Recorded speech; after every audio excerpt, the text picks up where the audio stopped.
تو سب سے پہلے یہ ہونی چاہیے کہ جتنے بھی مقتدی ہیں وہ بالکل باوضو، بالکل باوضو۔ علماء کرام فرماتے ہیں کہ امام کو جو مشابہت لگتی ہے، یعنی بھول جو ہوتی ہے، اس کی وجہ یہ ہوتی ہے کہ کوئی نہ کوئی مقتدی بے وضو یا ناپاک ہوگا، کوئی نہ کوئی مقتدی بے وضو یا ناپاک ہوگا۔ اور بہتر یہ ہے کہ امام کے پیچھے کوئی مقتدی یہ تصور نہ کرے کہ مجھے کوئی نہیں دیکھ رہا ہے، میں جیسے بھی نماز چاہوں پڑھ لوں، لیکن اللہ تو دیکھ رہا ہے۔ لیکن اللہ کے نبی صلی اللہ علیہ وسلم یہاں پر یہ ارشاد فرمانے کے بجائے یہ ارشاد فرما رہے ہیں، یہاں پر یہ کہنا چاہیے کیا تو یہ گمان کرتا ہے کہ تجھے خدا نہیں دیکھ رہا؟ یہ تو فرماتے اللہ کے نبی یہ کہہ سکتے تھے، کیونکہ اللہ تو سب کو دیکھتا ہے، سب کچھ جانتا ہے، ہمارے دلوں کا راز جانتا ہے۔ اللہ کے نبی صلی اللہ علیہ وسلم یہ کہتے تھے کہ اے بندے، اے میرے امتی، تو یہ گمان کرتا ہے کہ تو پیچھے غلطیاں کرتا چلا جائے گا اور تجھے خدا نہیں دیکھے گا، یہ کہتے تھے۔ مگر اللہ کے نبی نے یہ نہیں کہا، کیونکہ اللہ کے نبی کو معلوم تھا کہ لوگ جو ہے خدا کے دیکھنے پر اعتراض نہیں کریں گے، مصطفیٰ کے دیکھنے پر اعتراض کریں گے، یہی معلوم تھا۔ اسی لیے اللہ کے نبی صلی اللہ علیہ وسلم نے وہاں پر اپنی بڑائی اس طریقے سے ظاہر کیا کہ میں جو کہوں گا کہ جس طرح میں پیچھے دیکھتا ہوں، وہ جس طرح میں سامنے دیکھتا ہوں، اسی طریقے سے ہم کیا کرتے ہیں؟ پیچھے دیکھتے ہیں۔ تو یہ تصور نہ کرنا کہ محمد عربی صلی اللہ علیہ وسلم مصلی پر تو ہے، لیکن کائنات کا علم اللہ تبارک و تعالیٰ نے میرے نبی کو اس طریقے سے عطا کیا کہ اللہ کے نبی صلی اللہ علیہ وسلم فرماتے ہیں کہ جس طرح میں سامنے دیکھا کرتا ہوں، اسی طریقے سے میں پیچھے دیکھا کرتا ہوں۔ اور اس کے بعد یہ چیز تو میں عرض کر رہا ہوں، اسی عقیدے کو ذکر کرتے ہوئے امام جلال الدین سیوطی علیہ رحمۃ و رضوان اپنی کتاب انباء الاصفیاء فی حیات الانبیاء میں ذکر فرماتے ہیں کہ ینام عینی ولا ینام قلبی، اللہ کے نبی فرماتے ہیں میری آنکھیں تو سو جاتی ہے لیکن میرا دل کبھی نہیں سوتا، میری آنکھیں تو سو جاتی ہے میرا دل کبھی نہیں سوتا۔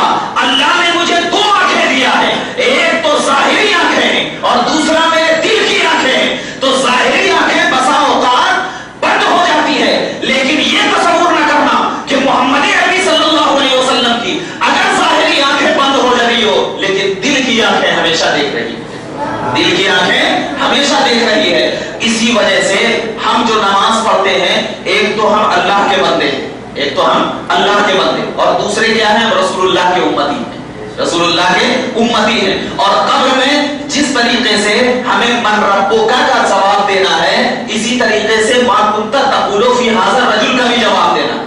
تو اسی طریقے سے جب دونوں کا جواب قبر میں دینا ہے تو ہم نماز جب پڑھیں تو جس طرح اللہ کا خیال ہم اپنے دل میں رکھا کرتے ہیں، اسی طریقے سے جب قبر میں دو سوال کا جواب دینا ہے، دونوں سوال کا، تین سوال کا جواب دینا ہے، لیکن اللہ کے لیے دو سوال، رسول اللہ کے لیے ایک سوال، تو جس طریقے سے قبر میں جب ہم دونوں کے لیے سوال کا جواب دینا ہے، اسی طریقے سے جب ہم اللہ کے لیے نماز پڑھتے ہیں تو ہم جس طرح اللہ کا خیال اپنے دل میں رکھا کرتے ہیں، اسی طریقے سے نبی اللہ کا بھی خیال ہم اپنے دل میں رکھیں، تبھی وہ نماز کامل ہوگی۔ ایک تو یہ ہو گیا بات تصور۔ حدیث ہمیں یہ بتا رہی ہے کہ نبی اگر آگے سے جو کچھ دیکھ سکتے ہیں، پیچھے سے بھی دیکھ سکتے ہیں، اور اس حدیث کو بہت بڑے محدث مجدد علامہ امام احمد بن حنبل نے ذکر فرمایا ہے، اور اس کے علاوہ کم سے کم سینکڑوں کتابوں میں اس حدیث کا تذکرہ ہے۔ یہ تو حدیث، عقیدہ حدیث سے بنتا ہے، قرآن سے بنتا ہے، بات سمجھ میں آ گئی؟ اب جب حدیث اور قرآن سے تو یہ عقیدہ ملا کہ نبی سامنے بھی دیکھ سکتے ہیں، پیچھے بھی دیکھ سکتے ہیں، تو اب اگر چاہے میں ہوں، چاہے دنیا کا بہت بڑا علامۃ الدہر ہو، اگر وہ یہ کہے کہ نبی کو دیوار کے پیچھے کا علم نہیں، چاہے میں بولوں تو میں گمراہ، میں کافر، کیوں؟ اس لیے کہ میرا یہ قول حدیث کے خلاف، کیونکہ آپ سمجھدار ہیں، میں آپ کو بول رہا ہوں، حدیث میں نے بیان کیا۔ اگر میں بولوں کہ نبی کو پیٹھ کے پیچھے کا علم نہیں، اگر یہ میں بولوں کہ نبی کو دیوار کے اس کا علم نہیں، تو اب بتائیے کہ میرا یہ قول حدیث کے مخالف ہوگا یا حدیث کے مطابق ہوگا؟ مخالف ہوگا نا۔ اور جو قول کسی بھی علامہ کا ہو، کسی بھی بڑے مفتی کا ہو، جو قول حدیث یا قرآن کے مخالف بن جائے، وہ علامہ، وہ مفتی